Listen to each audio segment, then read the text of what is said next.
என் நகை நான் 2 லட்சத்துக்கு வைப்பேன், 4 லட்சத்துக்கு வைப்பேன், 5 லட்சத்துக்கு வைப்பேன். எங்கள் தாத்தா மூதாதையர் 3 தலைமுறையாக எனக்கு நகையை கொடுத்துட்டு போயிருப்பாங்க. 50 ஆண்டு காலுக்கு முன்னாடி வாங்கின நகைகள் கூட இன்றைக்கி வச்சுருக்கவங்க எவ்வளோ பேர் இருக்காங்க இல்லையா? நடுத்தர மக்கள் நகையை பாதுகாப்பாக வச்சுருக்கவங்க.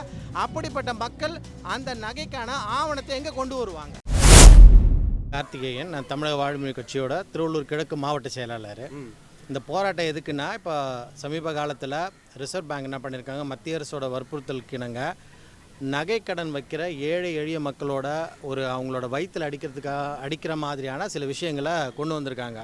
உதாரணமாக சொல்லணும்னா, ஒரு நகையை அடமானம் வைக்கிற ஒருத்தர் அதுக்கான மூல ஆவணம்னா அதுக்கான ரசீது எடுத்துகிட்டு வந்து காமிச்சு தான் ஒரு பேங்க்கில் அடமானம் வைக்க முடியுன்ற ஒரு நிலையை உண்டு பண்ணியிருக்காங்க. அதை தவிர ஒரு நகையை மூட்டணும்னு அவங்க திருப்பி எடுக்கணும்னு போகும்போது பேங்குக்கு அந்த நகையை பணம் கட்டினதுலேருந்து 7 நாட்கள் கழித்து தான் அந்த நகையை கொடுக்கணுன்ற ஒரு புது ரூல். இதெல்லாம் ரொம்ப வித்தியாசமான கோமாளித்தனமான மத்திய அரசோட, இந்த பாசிச பாரதிய ஜனதா அரசோட ஒரு கோமாளித்தனமான நடவடிக்கையாக தான் தமிழக வாழ்வுரிமை கட்சி பார்க்குறோம்.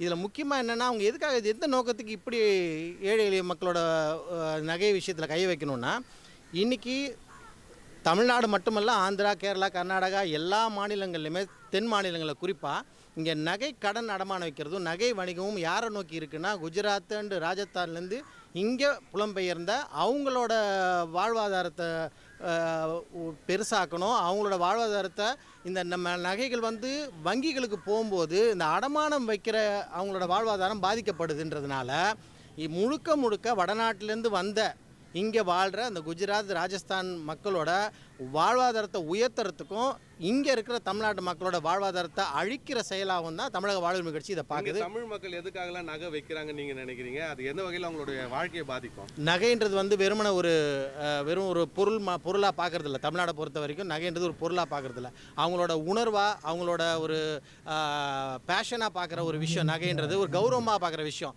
அப்படிப்பட்ட ஒரு பொருளை ஒருத்தர் போய் அடமானம் வைக்கிறாங்கன்னா என்ன காரணத்துக்காக வைப்பாங்க? வீட்டில் தன் பிள்ளைகள் படிப்புக்காகவோ, கல்யாணத்துக்காகவோ, ஒரு அவசர தேவை, ஒரு மருத்துவ செலவு, இதுக்கு தான் கொண்டு போய் அடமானம் வைப்பாங்க. இந்த அடமானம் வச்சு நம்ம இன்றைக்கி ஒரு காலத்தில் சேடுங்கிட்ட வைக்கும்போது 2 பைசா வட்டி, அதுக்கு மேலே வட்டிக்கு வட்டி இப்படிலாம் போட்டுக்கிட்டு இருந்ததுனால இன்றைக்கி வங்கிகள் என்ன பண்ணுறாங்க, விவசாயிகளாக இருந்தால் விவசாய கடன் சொல்லி ஒரு கிராமுக்கு அதிகப்படியாக பணமும் தராங்க, வட்டியும் 0.8, 0.7, 0.9% வட்டி போகிறது. இந்த விஷயத்தில் இப்படி போகிறதுனால இன்றைக்கி இங்கே வாழ்ந்துக்கிட்டு இருக்க நகை அடமானத்தை பிரதான தொழிலாக கொண்டு வாழ்கிற குஜராத், ராஜஸ்தான் மக்கள் இங்கே அவங்களோட பொருளாதாரம் தடைப்படுதுன்றதில் கவனம் செலுத்தி அவங்களோட வற்புறுத்தலின் பேரில் கூட இருக்கலாம். அப்படி இந்த மத்திய அரசாங்கம் இந்த முடிவை ஆர்பிஐயை நிர்பந்தப்படுத்துது. ரொம்ப கேலிக்கூத்தான விஷயம் என்னென்னா, இந்த நகையை நாங்கள் மூட்டை போகணுன்னா, நாங்கள் திருப்பணுன்னா, நீங்கள் அடமானம் வச்சு நீங்கள் திருப்பும் போது நீங்கள் எப்படி திருப்புவீங்கன்றத சோர்ஸ் காட்ட சொல்லி ஆர்பிஐ சொல்லுது. வருமானத்தை காட்டணுமா? என் நகை, நான் சம்பாரித்த நகை, நான் கொண்டு போய் அடமானம் வைக்கிறேன், அதை எப்படி மூட்டணுன்ட்டு எனக்கு கவலை. அதை திருப்பி எடுக்க முடியவில்லைன்னா அந்த நகை ஏலம் தான் போகுது. இதில் என்னோடய சோர்ஸ் எப்படி காட்டணும்னா, கூலி வேலை செய்கிறவன் என்ன பண்ணுவான்? அவன் 2 கிராம் நகை, 5 கிராம் நகை எடுத்து போய் அடமானம். அப்போ இது என்ன சோர்ஸ் ஆகுது கூலி வேலை செய்கிறவனுக்கு?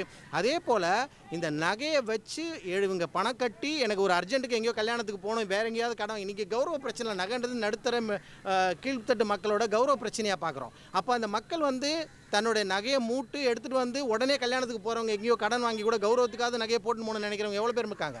அந்த மாதிரியான மக்களுக்கு இன்றைக்கி நகையை மூட்டை 7 ஒர்க்கிங் டேயில் தான் இந்த நகையை திருப்பி தரணும். இது எவ்வளோ கேவலமான ஒரு விஷயம், கேலிக்கூத்தான ஒரு பைத்தியகாரத்தனமான மத்திய அரசோட இந்த முடிவை நேற்று ஒரு சின்னதாக தளர்த்தி 2 லட்சத்துக்கு உட்பட்டு வைக்கிறவங்களுக்கு கிடையாது, 2 லட்சத்துக்கு மேலே வைக்கிறவங்க.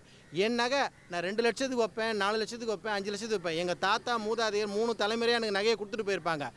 50 ஆண்டு காலுக்கு முன்னாடி வாங்கின நகைகள் கூட இன்றைக்கி வச்சுருக்கவங்க எவ்வளோ பேர் இருக்காங்க இல்லையா? நடுத்தர மக்கள் நகையை பாதுகாப்பாக வச்சுருக்கவங்க. அப்படிப்பட்ட மக்கள் அந்த நகைக்கான ஆவணத்தை எங்கே கொண்டு வருவாங்க? எது மூலமாக கொண்டு வர முடியும்? இதை விட ஒரு கேலிக்கூத்தான விஷயம், பாரதிய ஜனதா பாசிச அரசோட எல்லா பைத்தியகாரத்தனத்தில் இதுவும் ஒரு முக்கியமான விஷயமா தமிழக வாழ்வுரிமை கட்சிக்கு பார்க்குது. இதை முழுசாக நாங்கள் எதிர்க்கிறோம். அதுக்காக தான் இந்த கண்டன ஆர்ப்பாட்டம். நன்றி.